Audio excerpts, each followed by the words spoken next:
நமச்சிவாய சிவாய நம. அனைத்து தமிழ் உள்ளங்களுக்கும் கனிவான வணக்கங்கள். நிகழும் ஸ்ரீ மங்களகரமான சோபகிருது ஆண்டு பிப்ரவரி மாதம் 13ஆம் தேதி செவ்வாய்க்கிழமை அன்று சதுர்த்தி திதியில் உத்திரட்டாதி நட்சத்திரத்தில் சித்தம் நாமயோகத்தில் வணிசை கர்ணத்தில் அமிர்தயோகம் கூடிய நன்னாளில் இந்த சீர்மிகு மாசி மாதம் பிறக்கிறது. நவ கிரகங்களின் அதிபதியான சூரிய பகவான் கும்பராசியில் சஞ்சாரிக்கும் காலம்தான் மாசி மாதம் என்று அழைக்கப்படுகின்றது. தமிழ் மாதங்களில் 11வது மாதமான மாசி மாதத்தில் மாசி மக விரதமும் மகா சிவராத்திரி விரதமும் கடைபிடிக்கப்படுவது விசேஷம். மாசி மாதத்தில் பௌர்ணமி நிறைந்த மக நட்சத்திர நாளில் கொண்டாடப்படும் விரதம் மாசி மகம். சிவபெருமானுக்கு மாசி மாதத்தின் தேய்பிறை சதுர்த்தசி நாளின் இரவில் கொண்டாடப்படும் விரதம்தான் மகா சிவராத்திரி. பிறக்க போகும் இம்மாதம் உங்கள் வாழ்வில் வளமும் நலமும் செல்வ செழிப்பும் பெற்று புதிய வாய்ப்புகள் புதிய வெற்றிகளுடன் மங்களகரமாக அமைய எல்லாம் வல்ல இறைவனை உளமாற வேண்டி விரும்பி கேட்டுக்கொள்கிறேன். இம்மாத கிரக நிலைகளை பார்க்கும்போது மேசத்தில் குருவும் கன்னி ராசியில் கேது பகவானும் மகர ராசியில் செவ்வாய் சுக்கிரன் புதனும் கும்பராசியில் சனியும் சூரியனும் சேர்ந்து பயணிக்கின்றனர். மீன ராசியில் ராகு பகவான் சஞ்சாரம் செய்கின்றார். கிரக சஞ்சாரங்களின் பாதிப்பால் ஒரு சில ராசிக்காரர்கள் தங்கள் வாழ்வில் மண் மீதும் பெண் மீதும் ஆசைப்பட்டு வீண் விரயங்களை அடைந்து திருவோடு ஏந்தி பிச்சை மட்டும் எடுக்கவில்லை என்ற நிலை இருந்தது. தெய்வமாய் நீங்கள் நினைத்தவர் கூட உங்களை தெருவில் நிற்க வைத்து பார்த்தனர். ஆடாத ஆட்டம் ஆடி ஒடுங்கிய உங்கள் வாழ்வில் இனி வசந்தம் வீசப்போகிறது. வரும் வாய்ப்பை சரியாக பயன்படுத்தி முன்னேறும் வழியினை பாருங்கள். விருச்சிக ராசி அன்பர்களுக்கு விசாகம் 4ஆம் பாதம் அனுசம் கேட்டை நட்சத்திரங்களில் பிறந்தவர்களுக்கு எல்லா துயரங்களும் விடுபட போகிற மாதம் இது. மாதம் தொடங்கி 20 தினங்கள் முடிவதற்குள் நினைக்கின்ற அனைத்து விஷயங்களும் நிறைவேறும். ஒரு உயர்வுக்காக காத்திருக்கின்ற அதிமுக்கியமான விஷயங்களுக்கும் நல்லவித அதிர்ஷ்ட உயர்வு முடிவு ஏற்படும். இல்லத்திற்கான அத்தியாவசிய கடமைகள் தடையின்றி நிறைவேறும். அன்றாட வருமானம் சரளமாகும். வீண் குழப்பங்கள் இல்லை. இல்லத்துக்குள் சச்சரவுகள் முளைப்பதற்கான சாத்தியக்கூறுகள் இல்லை. நீண்ட மாத விருப்பங்கள் ஆசைகள் நினைப்புகள் அனைத்தும் பலிதமாகி குடும்ப சந்தோஷம் அதிகரிக்கும். ஆரோக்கிய நிலைமையில் புதிய தெளிவு பிறக்கும். கடன் கன்னி வம்பு வழக்கு கோர்ட் காவல்துறை ரீதியான சச்சரவுகள் இந்த மாத 3வது வார ஆரம்பத்தில் இருந்து முடிவுக்கு வரும். உத்தியோகம் தொழில் பணி பதவி சம்பந்தப்பட்ட உயர்வு எதிர்பார்ப்பு சாதக விஷய நடவடிக்கைகள் அனைத்திலும் உயர்வு மாற்றங்கள் உண்டாகும். நிர்வாகம் முதலீடு வியாபார பட்ஜெட் சம்பந்தப்பட்ட விஷயங்களில் 3வது வார ஆரம்பத்திலிருந்து மேன்மையான திருப்பங்கள் காத்துள்ளன. மண் மனை சொத்து பத்து சம்பந்த பிரச்சனைகள் பூர்வீக சொத்து சம்பந்த சச்சரவுகளுக்கு சாதகமான முடிவு காத்திருக்கிறது. அனுசம் நட்சத்திர இளம் இருபாலருக்கும் திடீர் திருமணம் கைகூடும். விசாகம் நட்சத்திர இளம் இருபாலருக்கும் அரசு உத்தியோக கனவு பூர்த்தியாகும். கேட்டை நட்சத்திரக்காரர்களின் 1.5 வருட போராட்டம் ஓய்ந்து எதிர்காலத்திற்கான மிகப்பெரிய அடித்தளத்தை உருவாக்கப் போகிற மாதம் இது. இம்மாத திங்கள் வியாழன் மற்றும் வெள்ளிக்கிழமைகளில் சந்தோஷ இனிமை சம்பவங்களும் இல்லத்திற்கான உயர்தர உடைமை பொன் பொருள் ஆடை ஆபரண சேர்க்கைகளும் சேரும்.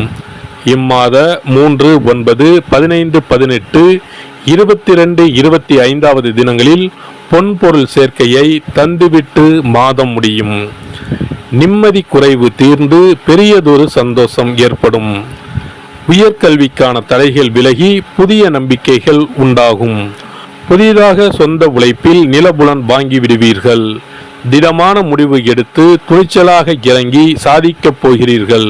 கலைஞர்களுக்கு கலைத்துறையுடன் தொடர்புள்ள அனைத்து கிரகங்களும் சுபபலம் பெற்று திகழ்கின்றன. புதிய வாய்ப்புகள் கை கொடுக்கும். நடிகர் நடிகைகள் திரைப்பட தயாரிப்பாளர்கள் இயக்குநர்கள் ஆகியோர் நன்மை பெறுவார்கள். வருமானம் படிப்படியாக உயரும். அரசியல் துறையினருக்கு உங்களது அரசியல் வாழ்க்கையில் இந்த மாதம் ஒரு மிக முக்கிய அத்தியாயமாக இருக்கும். அந்த அளவிற்கு கிரக நிலைகள் சுபபலம் பெற்றுள்ளன. உங்கள் மீது வழக்குகள் இருப்பின் அவை தோல்வியுறும். கட்சி தொண்டர்கள் இடையேயும் மக்கள் இடையேயும் ஆதரவு பெருகும். சிலர் தற்போதுள்ள கட்சியை விட்டு உங்கள் கட்சிக்கு மாறிவிடும் வாய்ப்புள்ளதாக கிரக நிலைகள் தெளிவாக எடுத்து காட்டுகின்றன. மாணவர்களுக்கு பாடங்களில் மனம் தீவிரமாக ஈடுபடும் ஆசிரியர்களின் ஒத்துழைப்பும் வழிகாட்டுதல்களும் உங்கள் முன்னேற்றத்திற்கு உதவிகரமாக நிற்கும். விவசாயிகள் இம்மாதம் அதிக நன்மைகளை எதிர்பார்க்க முடியும். உங்கள் உழைப்பிற்கேற்ற விளைச்சல் இருக்கும். ஆடு மாடுகளின் பராமரிப்பில் பணம் விரயமானாலும் அதற்கேற்ற தக்க வருமானம் வந்து சேரும். அரசாங்க ஆதரவு தக்க தருணத்தில் கிட்டும். தண்ணீர், உரம் மற்றும் விதைகள் போன்ற அத்தியாவசிய பொருட்களுக்கு குறைவிருக்காது. பெண்களுக்கு புதிய ஆடை ஆபரண சேர்க்கைக்கு வாய்ப்புள்ளது. திருமண வயதில் உள்ள கன்னியருக்கு மிக நல்ல வரன் அமையும். வேலை பார்க்கும் பெண்களுக்கு அலுவலகத்தில் பல நன்மைகள் ஏற்படும். ஊதிய உயர்வையும் எதிர்பார்க்கலாம். பரிகாரம்: இம்மாத வெள்ளிக்கிழமைகளில் ஸ்ரீ உக்கிர நரசிம்மருக்கு மஞ்சள் தூள், துளசி மாலை தந்து நெய் தீபம் ஏற்றி வழிபடவும். சிறப்பு பரிகார கோவில். திருமணம் தடைப்பட்டாலோ அல்லது நீண்ட நாட்கள் திருமணம் ஆகாமல் இருந்தாலோ சிறுவாபுரி பாலசுப்பிரமணிய சுவாமி கோவிலை நாடினால் பலன் உண்டாகும். நம் பிரார்த்தனை நிறைவேற சிறுவாபுரி முருகன் கோவிலுக்கு தொடர்ந்து 6 வாரமும் ஏதாவது ஒரு கிழமையில், அதாவது 6 வாரமும் முதல் வாரம் வந்த கிழமையிலேயே தொடர்ந்து அடுத்த 5 வாரமும் வர வேண்டும். வரும் நேரமும் ஒரே மாதிரியாக இருக்க வேண்டும். காலை என்றால் ஒவ்வொரு வாரமும் காலையிலே வர வேண்டும். மாலை என்றால் ஒவ்வொரு வாரமும் மாலையிலே வர வேண்டும். திருமணம் ஆக வேண்டிய நபர் 6 வாரமும் வாரம் ஒரு நாள் என்று 6 தடவைகள் தொடர்ந்து வந்து சிறுவாபுரி பாலசுப்பிரமணிய சுவாமியை வழிபட திருமணம் விரைவில் அமையப்பெறும். திருமணம் ஆக வேண்டி ஆண்டவனிடம் பிரார்த்திக்க வருபவர்கள் வள்ளி மணவாள பெருமானுக்கு அர்ச்சனை செய்து வர வேண்டும். 6வது வாரம் 6 அர்ச்சனைக்குரிய பொருட்களுடன் வந்து மரகத விநாயகர், மூலவர், வள்ளி மணவாள பெருமான், அண்ணாமலையார், உண்ணாமுலையம்மை, ஆதிமூலவர் ஆகிய தெய்வங்களுக்கு அர்ச்சனை செய்ய வேண்டும். வள்ளி மணவாள பெருமாள் சன்னதியில் தரும் மாலையை திருமண மாலையாக எண்ணி அணிந்து 6 முறை ஆலயத்தை சுற்றி வர வேண்டும். பின்னர் மாலையை வீட்டிற்கு எடுத்துச் சென்று திருமணம் நடைபெறும் வரை பாதுகாத்து வணங்கி வர வேண்டும். திருமணம் முடிந்ததும் தம்பதி இத்தலம் வந்து 6 தெய்வ சந்நிதிகளுக்கும் அர்ச்சனை செய்து பழைய மாலையை கோவிலில் உள்ள மரத்தில் கட்ட வேண்டும். திருமணம் தவிர மற்ற வேண்டுதல்களான வீடு, பிள்ளை பேறு, செல்வம், நோய் நிவர்த்தி ஆகியவை பெற வருபவர்கள் மேற்படி முறைப்படி 6 வாரமும் மூலவர் சன்னதியில் அர்ச்சனை செய்து வர வேண்டும். 6வது வாரம் மூலவர் சன்னதியில் இருந்து பெற்ற மாலையை அணிந்து 6 முறை நம் வேண்டுதலை இறைவனிடம் முறையிட்டு வெற்றி வேண்டி ஆலயத்தை வலம் வர வேண்டும். இத்தலத்திற்கு பிரார்த்தனை செய்து வருபவர்கள் 6 வாரமும் திருப்புகழ் பாடி இறைவனை வணங்க வேண்டும். எண்ணியது முடிக்கும் எம்பெருமானை எண்ணி நம் மனதில் நம்பிக்கையை வளர்த்து கொள்ள வேண்டும். முதல் 5 வாரங்களுக்கு ஒவ்வொரு முறை வரும்போதும் 2 தேங்காய், 2 வாழைப்பழம், வெற்றிலைப்பாக்கு, பூமாலை 1 மற்றும் 2 எலுமிச்சப்பழம் கொண்டு வந்து வணங்க வேண்டும். 6வது வாரம் ஆண்டவனை வழிபட்டு அர்ச்சனை அல்லது அபிஷேகம் செய்ய வேண்டும். ஒவ்வொரு வாரமும் வந்து போகும்போது நம்மிடம் கொடுக்கப்பட்ட ஒரு எலுமிச்சம் பழத்தை வீட்டிலே வைத்து பூ வைத்து பூஜித்து வர வேண்டும்.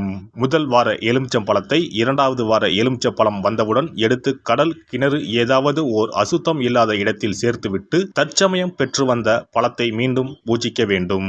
இவ்வாறு 5 வாரம் செய்துவிட்டு 6வது வாரம் நாம் பெற்று வந்த பழத்தை ஈரம் படாது பாதுகாத்து நம்முடைய பிரார்த்தனை நிறைவேறும் வரை பூஜிக்க வேண்டும்.